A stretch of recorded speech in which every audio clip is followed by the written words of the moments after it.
નમસ્કાર મિત્રો, શું તમારી પાસે સરકારના આ 8 કાર્ડ છે? જો નથી તો તમે સરકારની લાખો રૂપિયાની સહાય ગુમાવી રહ્યા છો. આજે હું તમને એવા 8 કાર્ડ વિશે જણાવીશ કે જે દરેક સામાન્ય માણસ પાસે હોવા જ જોઈએ.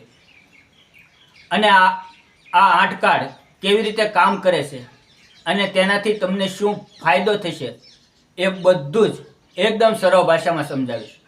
વિડીયોને અંત સુધી જરૂર જોજો, કારણ કે છેલ્લું કાર્ડ તો એવું છે જે તમારા લાખો રૂપિયા બચાવી શકે છે. હવે મિત્રો, પહેલા કાર્ડની વાત કરીએ તો આયુષ્માન કાર્ડ. આ કાર્ડ એટલે સ્વાસ્થ્યની ગેરંટી. આનાથી તમને અને તમારા પરિવારને વર્ષે 10 લાખ રૂપિયા સુધીની મફત સારવાર મળે છે. ઓપરેશન હોય કે ગંભીર બીમારી હોય, સરકારી કે મોટી પ્રાઇવેટ હોસ્પિટલમાં તમારે એક પણ રૂપિયો આપવો પડતો નથી. અને બીજું કાર્ડ છે ઈ શ્રમ કાર્ડ.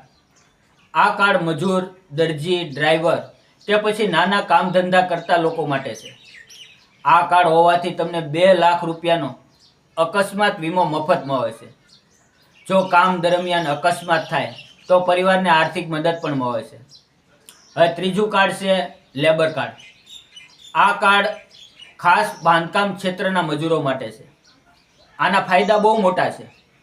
દીકરીના લગ્ન હોય તો 50,000થી વધુની સહાય પણ મળે છે. અને બાળકોના ભણતર માટે સ્કોલરશિપ અને સાયકલ કે સાધન ખરીદવા માટે સરકાર પૈસા પણ આપે છે. મિત્રો, ત્યારબાદનું કાર્ડ છે આભા કાર્ડ. આ તમારું ડિજિટલ હેલ્થ કાર્ડ છે. તમારી બધી જ બીમારીના રિપોર્ટ અને દવાની વિગત આ કાર્ડની અંદર સેવ રહેશે.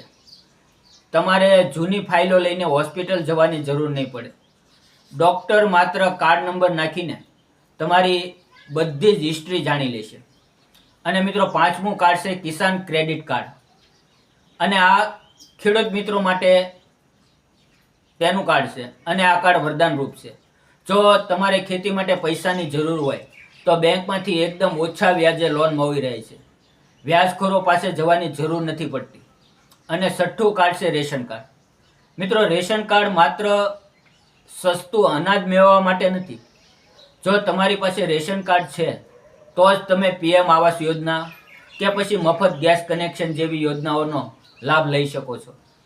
અને મિત્રો, સાતમું કાર્ડ છે NCS એટલે કે નેશનલ કેરિયર સર્વિસ. આ કાર્ડ બેરોજગાર યુવાનો માટે છે.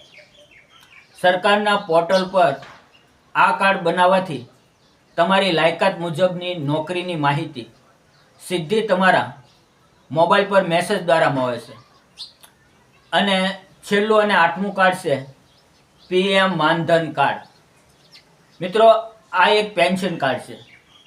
જો તમે દર મહિને થોડુંક યોગદાન આપો છો તો 60 વર્ષની ઉંમર પછી સરકાર તમને દર મહિને 3,000 રૂપિયા ફિક્સ પેન્શન આપે છે. ગટપણમાં તમારે કોઈની સામે હાથ લાંબો નહીં કરવો પડે. તો મિત્રો, આ બધા કાર્ડ તમે તમારા ગામના જનસેવા કેન્દ્ર અથવા તો તમારી બાજુમાં સાયબર કાફે પર જઈને માત્ર 10થી 30 રૂપિયામાં કઢાવી શકો છો. આમાંથી મોટા ભાગના કાર્ડ ઓનલાઈન મોબાઈલથી પણ બને છે. જો તમને આ માહિતી સાચી અને ઉપયોગી લાગી હોય તો વિડીયોને લાઈક કરજો અને તમારી ફેમિલી ગ્રુપમાં શેર જરૂર કરજો, જેથી દરેક ગુજરાતીઓનો આ કાર્ડનો લાભ લઈ શકે. તમે આ વિડીયો YouTube પર જોઈ રહ્યા છો તો ચેનલને સબસ્ક્રાઈબ જરૂરથી કરજો. અને Facebook ઉપર જોઈ રહ્યા છો તો પેજને ફોલો કરી દેજો. જય હિન્દ મિત્રો.